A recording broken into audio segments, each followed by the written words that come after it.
this weekend is a top-of-the-table clash and a London derby. Chelsea versus Arsenal at Stamford Bridge. Will leaders Arsenal further cement their status as title favourites, or can second-place Chelsea throw a spanner in the works?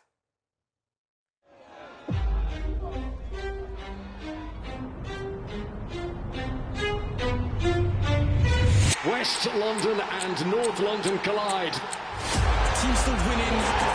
Oh, can you believe it? Look at the clock. You know, teams still race to the top. The most contested London derby. Bridges burn, tables turn, highs and lows, gotta figure it out. Blue top paper lift. The Gunners run it back again. Teams still winning, how can I flop? Hat-trick at Stamford Bridge. Problems upon problems. Wenger and Mourinho are going at it on the touchline. Is that not a beautiful goal? Red card for the former Blue. Teams still winning, how can I flop? There is! Chelsea fights back! You know, teams still race to the top. Staggering! Simply staggering game! Football never ceases to amaze you! Chelsea against Arsenal. What a game we have in prospect, and Darren, suddenly a top-of-the-table clash. Absolutely. And on the one hand, it's hard to call because obviously Chelsea, off the back of a fantastic win over Barcelona, I really didn't expect them to win as emphatically as they did. Very impressive. And the clean sheet, all important as well. That means that's, what, 4 clean sheets in their last 5 matches. Very impressive for a side that I thought had defensive problems. But Arsenal, I mean, they're the defensive supreme master so far this season. They are so hard to score against, and I actually think this game will be decided by both defences. There's a mistake in the Chelsea one in every game they play, despite the run that they're on at the moment. If you take out Barcelona, the other clean sheets are against an unconvincing Spurs side, Burnley, who are struggling at the bottom of the table, and Wolves as well, who are struggling at the bottom of the table. If you were a striker, and thankfully we have one here, which defence would you worry most about coming up against? Yeah, I think you make a very valid point there. Arsenal's, but there is a chink in the armour as well, with Gabriel not being there. So even though Hincapie's stepped in and he's been very impressive, there still is a slight weakness. You'd still see that as if you were preparing to play in this game this weekend, because I thought Hincapie looked really composed and quite good, and also they all defend against Spurs. Yeah, no, but. Well, no, Bayern Munich. They didn't have much attacking prowess. No, it was Mosquera. Mosquera against Bayern Munich, yes. So they've got 2 players who can go in against... When we talk about Arsenal's defence, obviously it's the famous duo that we talk about, and when that's broken, there's got to be a slight weakness and a slight downturn. Even though we've not seen it yet, it's about managing that situation as far as Arsenal are concerned. And listen, for me, this game is set up for a bit of creativity, something special to happen. And I agree with what you say that Chelsea are probably slightly weaker in defence, but then they've got Caicedo in front protecting that space. But I just feel as though this game is set up for a certain man to come on and reintroduce himself to the Premier League. You know which man I'm talking about, don't you? Palmer. Yes. Oh, well, I have a question from a striker's point of view in Chelsea, because they didn't really play with the recognised 9 against Barcelona. We were kind of seeing the team sheet and wondering, well, who's going there? Estevao was excellent, but Pedro Neto through the middle and up top as part of that front 3 with Garnacho, that was quite interesting. Was that something you expected? Is it somehow a place that he could be taking up more regularly now? It wasn't something I expected, but tactically it made sense because Barcelona will play with such a high line. When you're going into this game against Arsenal at the weekend, I think it's a very different profile needed, because someone like Neto, I feel, could be bullied. I think we've seen that with Richarlison last weekend, didn't we? Richarlison was very lonely at times, and when you are that mantle and you are that kind of foundation to get your team further up the field, ultimately he didn't hold the ball well enough, did he, on Sunday? So I can honestly see Liam Delap playing this game. A bit of physical presence just to kind of release that pressure, because no doubt Arsenal are going to play well and dominate the game at stages. So you need someone to go long to, and for me, that man's Delap. So you think that he's the sort of player, you want him to have his back to goal, take the ball on his chest, keep the ball, retain the ball, so that if you've got players running off him, then you can get people out, and because obviously, like I said, Arsenal are going to be in the ascendancy at times, and with their creative players, they're going to be dominant. They're going to pin you in. And sometimes you just need a release valve. And hopefully for Chelsea, that can be Delap. And when you hold that ball up, then you can get Neto with you, João Pedro with you, or whoever he decides to play. Obviously, you've got options. And when they're going forward, they're really exciting. Let's talk about the midfield battle, because there is quite an exciting one about to go down here. Moises Caicedo, who was able to be rested against Burnley, because obviously he travelled back so late from international duty. He did feature against Barcelona, expecting him to play against Arsenal, and then against Declan Rice as well in that midfield. He was the outstanding player in midweek against Bayern Munich. That is a scintillating battle to look forward to. It is, and it's going to be interesting to see how Arsenal deal with him, because do they try to cancel him out with a Rice or even a Zubimendi, who both of whom are very disciplined in the centre of the park, or do they say, listen, let them worry about us and play around him, then play down the channels? They've got very accomplished wingers who can score from the wide areas or provide the ammunition from the wide areas. So it does remain to be seen. Given the game is at Stamford Bridge, I would imagine they'll probably look to contain the likes of Caicedo and play around him. Would you agree with that?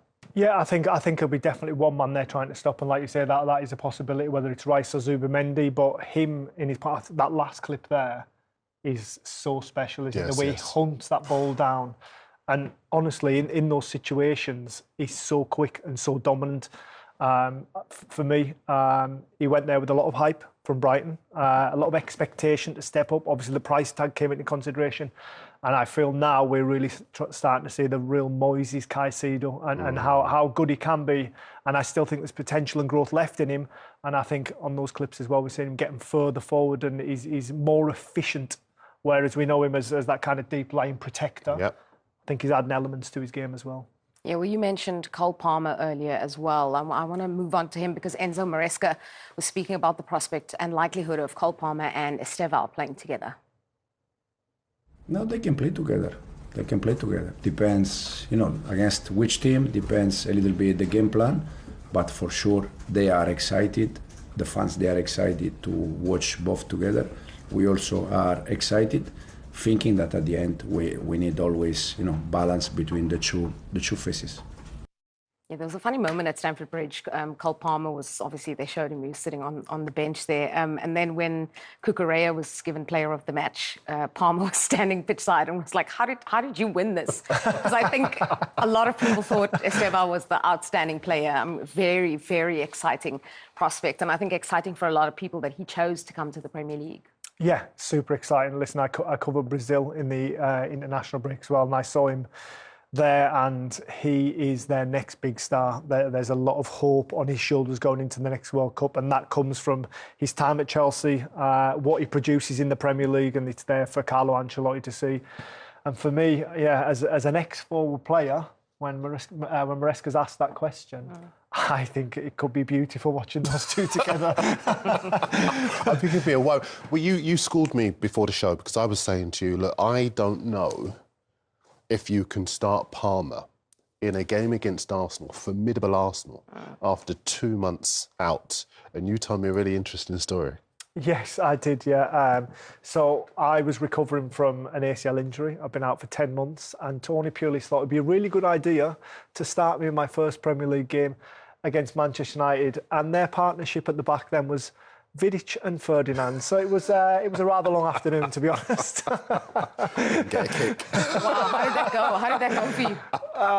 Well, I try and forget about it, to be honest, Julie. Okay, yeah, sorry. I know I didn't score, we didn't win, but I can't remember what score the game was. But the interesting thing is, I actually agree with Glenn. I think it's a big ask to start Cole Palmer from the start. And I think in English football culture, what we like to do is, if there are really good players, we want to shoehorn them all into the same side. But I think the system that beat Barcelona, and bear in mind Barcelona's form, fantastic so far this season. They're in a two-horse race with Real Madrid for the Spanish title. The attacking trident of Rafinha and Lewandowski and Lamine Yamal, and Chelsea kept them quiet. Yeah. I think the system they've got so far works, and maybe we could see Palmer in the 65th, 70th minute. He's coming back from injury. You have to be fair to him and not expect too much too soon.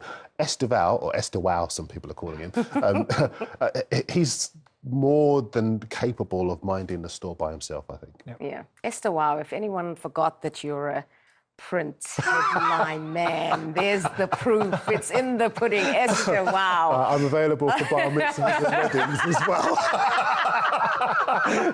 Just make sure it's on silent for now because it's going to be ringing off the hook worldwide. Okay, speaking of players coming back from injury, very similar situation at Arsenal because Eberechi Eze was sensational in that North London derby, which I won't remind you of your predictions. Actually, we've clipped that up. No, I'm kidding. Eberechi Eze was amazing, scored that hat-trick, but now there is an opportunity for Martin Odegaard to start. What do you do if you're Mikel Eze or Eberechi Eze, as lots of people have been saying. Why would you drop someone who has had such an outstanding impact on the team, on the fan base, on the momentum that Arsenal are trying to generate? Listen, I defer to Glenn because he would be able to tell you far more about why it would be important to have that stability. But I don't see why, even if Odegaard might be the superior player, the senior player, I think, well, exactly. Superior. So, but some people would see him as superior. Eze right now, he's the man with the possession, 9/10 of the law. For me, Eze is everything Arsenal are. I think he is the community of Arsenal on the pitch. I think he encapsulates like the feeling in and around the football club. You can see what it means to him in playing. He plays with the passion that a fan would play with. I had no doubt after watching him a lot at Crystal Palace that he would step into this Arsenal team and take it by storm. Listen, it's been pretty gradual. It's been slow at times, but that was an announcement last Sunday. And honestly, I think he could leave the football club as an icon. Wow. This is a big opportunity for them. They've not won the Premier League in many, many years, decades, in fact. They've had moments where they've led the Premier League and they've not been able to see it through. Let's take a look at some of their fixtures that are coming up because, you know, once they play Chelsea, they've played most of the sides in the top half of the table, certainly. And this is confirmation of what's coming up. I mean, mentally, Darren, that's also part of the fight. You know, they've got this big game against Chelsea coming up. They had a big game in midweek. They had a big game on Sunday. But mentally, this is a battle for them as well. It is, because the feeling a lot of people would have looking at this fixture list is that these are all winnable games. And I think in title races, that's where Arsenal have slipped up in the past. Not necessarily against the biggest teams. It's against the smaller clubs. And I think, for example, Crystal Palace is a potential banana skin. Everton would be in the top 7 on defensive record, for example. They've only conceded 13 goals so far this season. Brighton, as Glenn will tell you, very, very creative, free scoring. Aston Villa, one of the best defensive records in the Premier League, joint third, having conceded only 11 goals so far. These are all tough games. They've got 8 games in 27 days.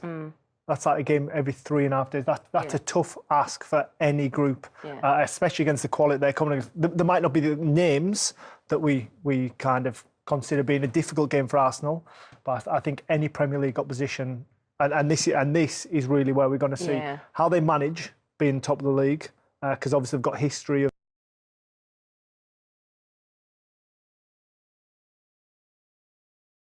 of blowing it, but also their squad depth. What we've lauded them for in the summer of like kind of getting better. Well, this was going to be my question. The main difference between this season and seasons past is that there seems to be cover and quality cover in almost every position, double up sometimes. And that seems to be the difference. I'm thinking about the game in midweek where, for example, Trossard went off, Madueke came on, Madueke switched flanks when Martinelli came on. They both scored then. Well, that Calafiori came on for Miles Minniskeni and set up the goal for Madueke straight away. And look, there were 1 or 2 players in that squad that lots of people were quite underwhelmed by when they arrived in the summer. And then suddenly there was that terrific vindication of the policy, the transfer policy, when in the Liverpool game, Saliba wasn't available and Mosquera came in and was outstanding. Havertz wasn't available, but Eze was able to play. There are so many options now for Mikel Arteta. There's a different kind of pressure because people are saying now they've got no excuses. But I think they should lean into that pressure because you would rather have it. It's a privilege, right? Yes. And Roberto, this Arsenal side that you're looking at this season, you come from a great win, obviously, against Spurs. You've played Bayern Munich. You've beat them at home as well. What do you think can stop this Arsenal side now? Oh, at the moment they look unstoppable, don't they? I mean, they've been very consistent over not just this season, but probably the last 2 seasons, 3 seasons, and they've just become stronger and stronger. They they're very solid now. The defensive organisation is brilliant, and that's why they've conceded the least goals in the Premier League as well. But they have such an attacking threat as well. So it's very difficult to play against the Arsenal team because they press you very high, they press you very hard. So you don't have much time on the ball. So you have to be able, as an opposition, to go past the first press. If you manage to do that, then you might have a bit of space, because otherwise they just suppress you. Yeah, exactly. And I know there's a lot of Spurs fans that won't want me to go back to last weekend, but I mean, Eberechi Eze, I mean, that hat-trick, it felt like almost a career-defining performance by him, would you say? Yeah, certainly for his Arsenal career, because, you know, at QPR and at Crystal Palace he's been exceptional. Yeah. And, you know, they won the FA Cup with his goal, so it just goes to show that he was at the levels. But what he's done at Arsenal this year is kind of, you know, you can see there's a new confidence in him. When you go to a big club and you grow with it sometimes, or you fold with it, and he's grown with it. Yes, I was surprised. I mean, it amazes me how mature he is for his age. You know, I watched him in the summer in the FIFA Club World Cup when he played there for Palmeiras. But to expect him to come to England, a new country, new language, new environment, and then start off so well, that did surprise me a little bit. But, you know, you meet him and he's a really humble guy, and he's got a great family behind him, around him. So he's very settled here in London or in Cobham. So, and he's an exciting player. I mean, when I first watched him in the States, you know, I was like, wow, this is special talent. And he's slowly developing, because let's not forget, he's still very, very young. Yeah. But he has so many skills and attributes, and he's only going to get better as well. So he's going to be a top player. Yeah, absolutely. As a manager, right, this may seem like a silly question, but if the game's a little bit done, you are looking for that injection. Are you thinking about a player that the crowd all of a sudden are going, we've all been waiting to see him? Well, of course, you always got that in the back of your mind, a sort of armoury as a manager, to kind of have a player that can lift the stadium. I mean, I had a talent at Newcastle in Ben Arthur who had that same, the excitement around him was like perhaps above his ability even. Yeah. But it just is, and it just creates such a presence when he enters the field, etc., etc. But Palmer is a player that also carries that. So Chelsea are lucky; they got two really outstanding players, young players, who can lift a stadium, whether they're on the pitch or coming in later. It's a great asset.